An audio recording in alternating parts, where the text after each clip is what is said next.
Election की तारीख 11 फरवरी 2024 बरोज इतवार इलेक्शन की तारीख सामने आ चुकी है और अब सवाल ये उठता है कि क्या इलेक्शन इस तारीख पर भी होते दिखाई दे रहे हैं, क्योंकि पाकिस्तान के कुछ नामवर तज्जियाकार अभी भी कुछ खदशात का इजहार कर रहे हैं, क्योंकि इससे कबल इलेक्शन की जो तारीख दी गई थी वो दी गई थी जनवरी 2024 का आखिरी हफ्ता। तो मजीद 2 हफ्ते की ताखीर हम देख रहे हैं और इसके साथ साथ जो इलेक्शन की तारीख का आज ऐलान हुआ है इसमें चीफ जस्टिस काजी फायज ईसा साहब ने इस तारीख को पत्थर पर लकीर करार दिया है। उन्होंने कहा कि अब इससे मजीद आगे नहीं जाएंगे इलेक्शन। तो सवाल ये उठता है कि इससे पहले आइन के साथ जो खिलवाड़ होता रहा सुप्रीम कोर्ट के अंदर, हमारी बाकी लोअर कोर्ट्स के अंदर, उस खिलवाड़ का क्या किया अदालतों ने, क्या किया जजेस ने। रिमार्क से आगे बढ़कर अगर फैसलों की बात की जाए तो कौन से ऐसे फैसले अदालतों की जानिब से सामने आए जिस तरीके से 16 माह के अंदर आइन के साथ खेला गया, जिस तरीके से 16 माह के अंदर बार बार इलेक्शंस को अपनी ड्यू डेट से आगे ले जाया गया, इलेक्शंस को खींचा गया और अब ये जो तारीख आई है इसके पीछे कोई बड़ा मार्का नहीं है चीफ जस्टिस ऑफ पाकिस्तान का, सुप्रीम कोर्ट का कोई अहम रोल नहीं है। इसके पीछे सारी की सारी कहानी IMF से जो पाकिस्तान की होने वाली मुलाकात है वो है।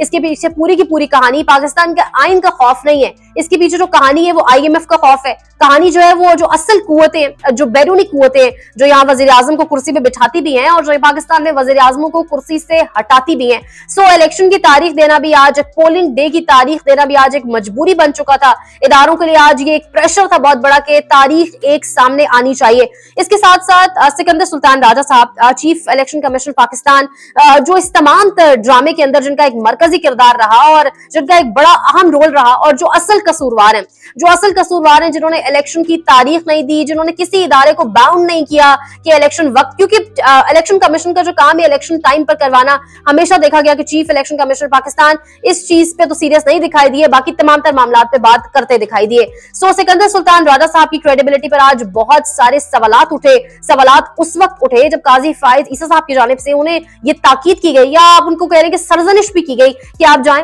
और सदर पाकिस्तान आरिफ अलवी से मुलाकात करें और उनसे मिलकर इलेक्शन की जो डेट है उसको फाइनल करें और एक डेडलॉक किसी एक सूरत हाल दिखाई दे रही है ताकि वो खत्म, उससे हम बाहर आ सके और ये जो तारीख है ये पत्थर पर लकीर होनी चाहिए। तो आज क्रेडिबिलिटी क्या रह जाती है सिकंदर सुल्तान राजा साहब की, क्योंकि सदर पाकिस्तान आरिफ अलवी साहब ने तो खुद खतूत लिखकर खुद से जो है वो इनवाइट किया एक किस्म का सिकंदर सुल्तान राजा साहब को कि आए, टेबल पर बैठे, गपशप भी होगी और फिर हम इलेक्शंस पर बात करेंगे ताकि ना आइन टूट सके, ना जमहूरियत का तसलसल जो है वो टूटे और सब मामला जो है वो एक फ्लो के साथ जारी रहे। लेकिन क्या देखा गया कि सिकंदर सुल्तान राजा साहब ने जो है वो मुलाकातें की, इधर जितने एम्बेसडर से उनसे मुलाकातें की, सफीरों से मुलाकातें की, उनके साथ गपशप के सेशंस हुए, बड़ा चाय पानी किया, लेकिन अपने सदर से मिलने से उन्होंने इनकार किया। अब होता यह है कि आज जो सुप्रीम कोर्ट ने उनको ताकीद की है उसके बाद उनकी क्रेडिबिलिटी क्या रह गई है, क्योंकि हामिद मीर साहब पाकिस्तान के एक बड़े सीनियर सहाफी,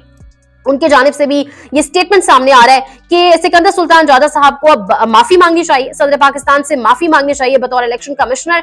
क्योंकि उन्हें लगता था कि ये उनकी डोमेन है ऐलान करना, जबकि सुप्रीम कोर्ट ने उन्हें खुद आज ताकीद की है कि जाइए और सदर पाकिस्तान से मिलिए। तो देखते हैं मामला किस तरफ जाते हैं। इलेक्शन 11 फरवरी को भी हो सकते हैं या नहीं। पाकिस्तान की तारीख का बड़ा अनोखा इलेक्शन होगा, ये पाकिस्तान की तारीख का एक अनोखा तरीन इलेक्शन होगा जिसमें ये तो नहीं पता था किसी को कि इलेक्शन होने कब जा रहे हैं, लेकिन वजीर आजम कौन होगा इलेक्शन के नताइज में ये सबको पता था। वजीर आजम नवाज शरीफ होगा, नून लीग कितनी सीट्स लेगी, बड़े बड़े तज्जियाकार इस पर बात कर रहे हैं और ये खबरें पहले से ही आने लग गई थी। और इसके साथ साथ राजा रियाज का वो क्लिप जो बहुत ज्यादा वायरल हो रहा है, राजा रियाज ने ऑलरेडी एक पेशन गोई की थी और उसमें वो कहते हैं मारिया मेमन के साथ उनके प्रोग्राम में कि इलेक्शंस 15 फरवरी से 3-4 दिन पहले या 15 फरवरी से 3-4 दिन बाद होंगे। सो सवाल ये उठता है कि जब इलेक्शंस का किसी को नहीं पता, जब इलेक्शंस अपने अगर मुकर्ररा वक्त पर हों पर तो सबको पता होता है, लेकिन अपनी मुकर्ररा डेट पर नहीं हो रहे, तो राजा रियाज को कैसे इल्म था कि इलेक्शन कब होने जा रहे हैं।